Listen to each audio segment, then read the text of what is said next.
আল্লাহ যখন যা করে বান্দার ভালোর জন্য করে। হয়তো প্রথমের দিকে আমরা সেটা বুঝতে পারি না, কিন্তু সময়ের পরিক্রমায় যখন বাস্তবতা নিয়ে সামনে আসে, দিন শেষে আমরা বলতে বাধ্য হই আসলেই ওই দিন ওই ঘটনাটা হওয়াতে ভালোই হয়েছে।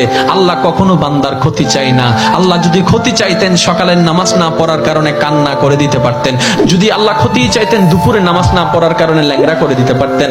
আল্লাহ সেটা চান না। আল্লাহ চাই বান্দার সব সময় ভালো। আর মা তো দেখেন জন্ম দেওয়ার কারণে সন্তানের অপরাধ করার পরও মা সন্তানের প্রতি কতই ভালোবাসা, কতই মায়া, বাবার কাছ থেকে সন্তানের পিঠকে বাঁচাই ফেলছে, এরকম হাজারো মা আছে ওই মায়ের জন্য। কিন্তু আল্লাহ পাক রব্বুল আলামিন বান্দার উপর কতটুকু ভালোবাসে দিয়েছেন সেটা আমরা বান্দারা বুঝতে পারি নাই বলে শয়তানের ফাঁদে বারবার পা দিয়ে আটকাই যাচ্ছি। মনে রাখবেন, মনের মধ্যে কথাটা বসাই ফেলবেন, আল্লাহ যখন যা করে বান্দার ভালোর জন্যই করে। একদিন না একদিন সেই ভালোটা আপনার বিবেকে এবং মনে প্রমাণ হয়ে সামনে চলে আসবে।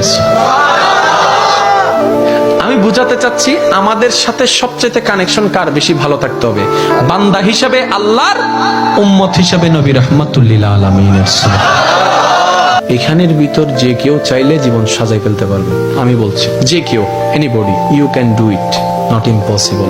বিকজ ইম্পসিবল শব্দটাকে যদি একদম ভালো করে গভীরভাবে দেখেন, সেখানের ভিতর আপনি আশ্চর্যভাবে একটা জিনিস দেখবেন, ইম্পসিবল। একটু যদি ডিফাইন করেন, ভাগ করেন, দেখবেন I am possible. Impossible, possible কে আলাদা রাখেন, আই এম কে আলাদা রাখেন। I am possible.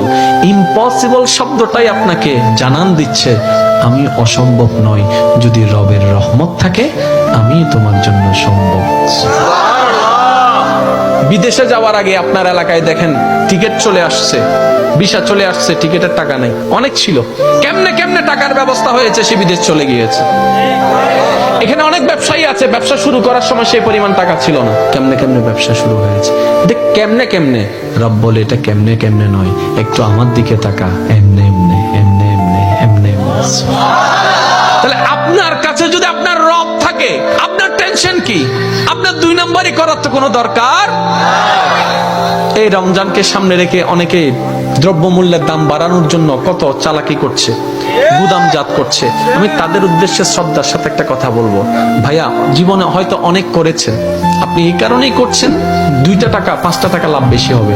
তো এই সেক্টরে না হয় আপনার 10,000 টাকা 10 কোটি টাকা লাভ হলো, অন্য সেক্টরে যদি 20,000 কোটি টাকা খরচ হয়ে যায় তখন কি করবে? কারণ জগতের মানুষ সবাই জানে যে অন্যের জন্য গর্ত করে সে গর্তে সে নিজেই পতিত হয়, এই কথা নিয়ে কারো কোনো দ্বিমত নেই। যে অন্যের কষ্টের কারণ হয় সে নিজের জীবনে কষ্টকে দাওয়াত দেয়, এই কথা নিয়ে কারো কোনো দ্বিমত নেই। আপনি ধর্মের কথা বাদ দেন, একজন মানুষ হিসেবে চিন্তা করে দেখেন, যারা কোটিপতি তারা বাজারে যাচ্ছে না, অফিস থেকে টাকা দিয়ে দিচ্ছে, ঘর থেকে স্লিপ দিয়ে দিচ্ছে, ফোন করলে বাজার চলে আসতেছে, হিসাবও নিচ্ছে না। কিন্তু আমাদের মতো যারা গরিবরা আছে, দিনে এনে দিনে খায়, অল্প কিছু টাকা ইনকাম করে সেখান থেকে কিছু ভাগবটারা করে চাউল নেই, অল্প করে চাউল নেই, অল্প করে ডাল নেই। একবার ভেবে দেখেন তো, আপনি যেগুলাকে মওজুদ করে দাম বাড়িয়ে দিচ্ছেন, এগুলা আপনি আমি কেউ বানাই নাই, সব রবের দেওয়া নিয়ামত। আমরা ধান রোপণ করেছি, ওইটাকে ধান বানিয়ে দিয়েছেন রব। আমরা বীজ বপন করেছি, গাছ বানিয়ে দিয়েছেন রব। আর একটু জোরে বলেন না সুবহানাল্লাহ। আমরা যেগুলা গুদামজাত করছি সব রবের দেয়া নিয়ামত, আর রব দিয়েছেন শুধু তার বান্দাদের জন্য।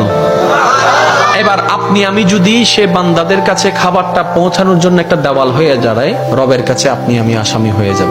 আমি শ্রদ্ধার সাথে বলবো, আপনার যা দরকার আপনার রব আপনাকে দিবে, আপনি শুধু অন্তর থেকে সবার কাছে খাবারটা পৌঁছায় দেন। হয়তো আপনার দুনিয়াবি ক্ষেত্রে 2টা পয়সা লস হবে, কিন্তু অন্যদিকে দেখবেন আপনার রব আপনাকে আরো 10 গুণ বাড়াই দিবে। কিভাবে?